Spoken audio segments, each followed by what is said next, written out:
Mabuhay mga kababaihan! Samahan niyo kaming pakinggan at tunghayan ang mga natatanging kwento ng buhay, karanasan, at tagumpay ng mga pambihirang babae na maghahatid ng inspirasyon sa ating kapwa babae.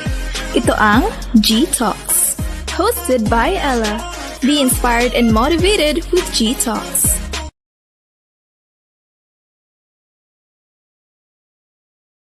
You're watching G-Talks. Be inspired and motivated with G-Talks. So now, eto na. Let me introduce to you tonight ang aking co-member ng PCCI Lipa City. We are so proud member ng PCCI, the Philippine Chamber of Commerce and Industry Lipa City, Batangas, headed by President May Ann Katigbak.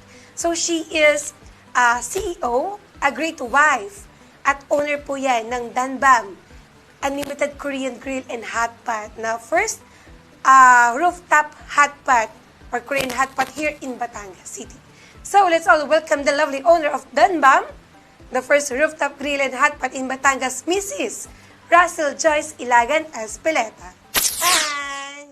Hello po, good evening. Good evening. Sorry naman, pagas na ako. Naririnig mo pa naman yung voice ko. Naman. So una, kamusta ka tonight? I'm feeling great and medyo kabado. Ayan. Magkakabahan, mas kinakabahan ako kasi nawawala yung boses ko. Kamusta naman ang buhay-buhay, Ma'am Joyce? Okay Kamusta ang naman araw mo po. today? Happy. Happy? With the grace of the Lord, palaging dapat happy para ma-attract natin ang positive vibes. Tama, I like it. So now, ready ka na ba? G ka na ba? G na G!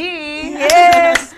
Kaya naman, dahil G na G ka na, let's start sa ating first segment. Ito ang ating tinatawag na hashtag G-Stories.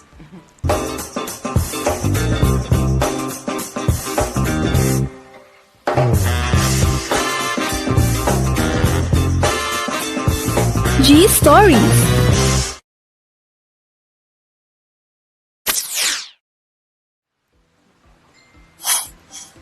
Welcome back sa ating programa hashtag G-Talks. Ito ang ating first segment, ang G-Story. So now, Ma'am Russell Joyce Ilagan Espeleta.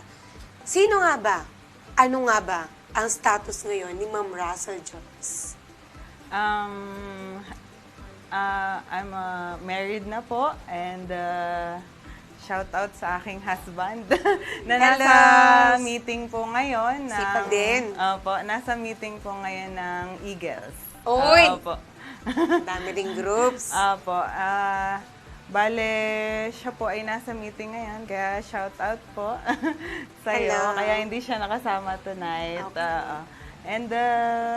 Okay, Ah. so ano yung kailangan naming malaman kay Ma'am Russell Joyce na hindi pa talaga alam ng nakakarami? Ready ka na ba i-reveal yan? Charot.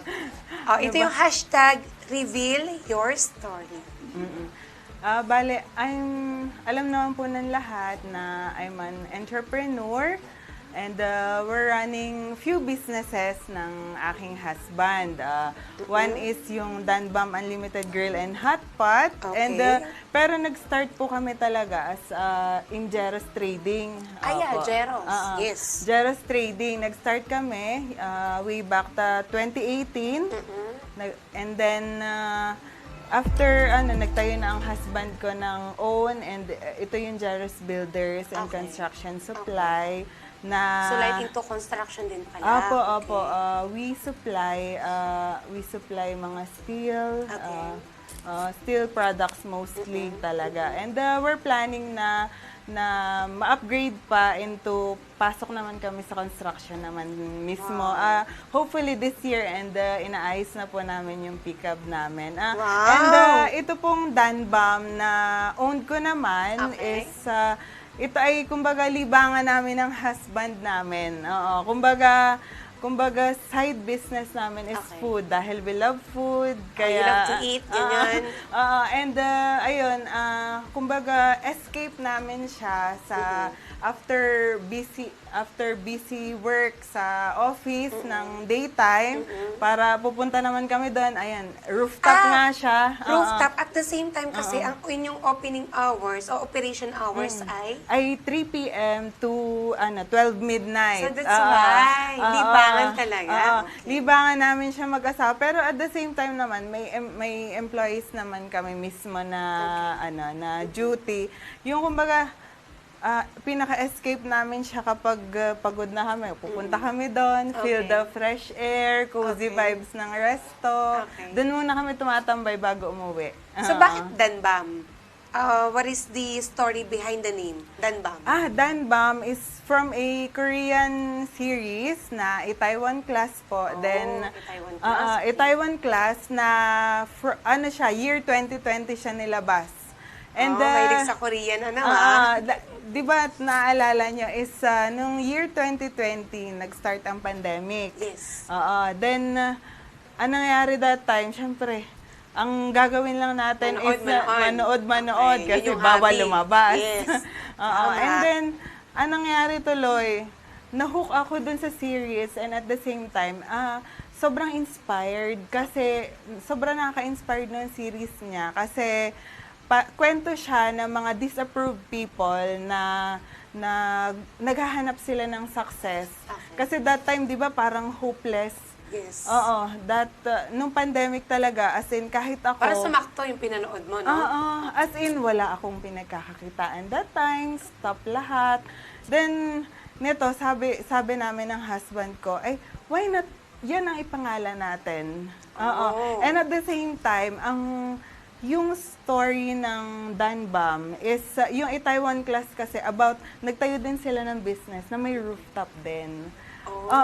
So, sabi ko, gusto kong dalahin yung concept nung nasa Korean series dito sa, dito sa Batangas. And, So that's why ito na, meron na tayong the first rooftop. Opo. Diba? Korean restaurant, lahat pa. Yes, ma'am. Nakakatuwa natin ang kilig din naman kami ng tao. And some of our customers talaga na kumbaga Gen Z, na napanood Yan yun. na, Gen Z talaga marami. Alam namin yan. Sa, Korean series yan, Danbam. Kaya nakakatuwa na napanood din pala nila. Yes. Ang dami pa naman mahilig ngayon sa Korean. Totoo. Pero ikaw ba, avid ka talaga? Opo, pero Mga Korean ngayon, movies, Korean dramas. Before. Before. Nung pandemic. nung pandemic talaga. Pero ngayon, hindi na ako gaano makapanood Dahil kasi sa time. madami na din Maraming ginagawa. Okay. Pero nakurot ng time minsan. Pag walang ginagawa, no? Okay. So now, I would like to ask, kamusta ka naman bilang isang anak? Anak is, wala. Simula na nag-asawa ako, nagbukod din po kami, pero kahit papaano ay ginagawa ko pa din ang way ko. Wala, malambing pa din. Ayan. Di ba ganon? Pero nakabukod na kayo? Opo. Ako po ay tubong Tulo. Tulo, Batangas. Tulo, Batangas. Opo. Ngayon po, naglipat kami, nagbukod po kami, and we're residing ng husband ko sa Gulod, Itaas. Ayan. 3 months pa lang. Wow! Ay, to, kamusta naman bilang, solo na kayo. Nakabukod na kayo. So, sa 3 months na yun, how's the Apo. experience? May mga bagay pala na makikilala mo pa kapag kayo na lang dalawa sa iisang bubong. Number one. Opo. True. Sabi nga nila, kapag nagsasama na kayo sa iisang bubong, doon yung mas makikilala ang isa't isa. Yes. Pero do you feel comfortable with him kahit nasa isang, na kayo ngayon?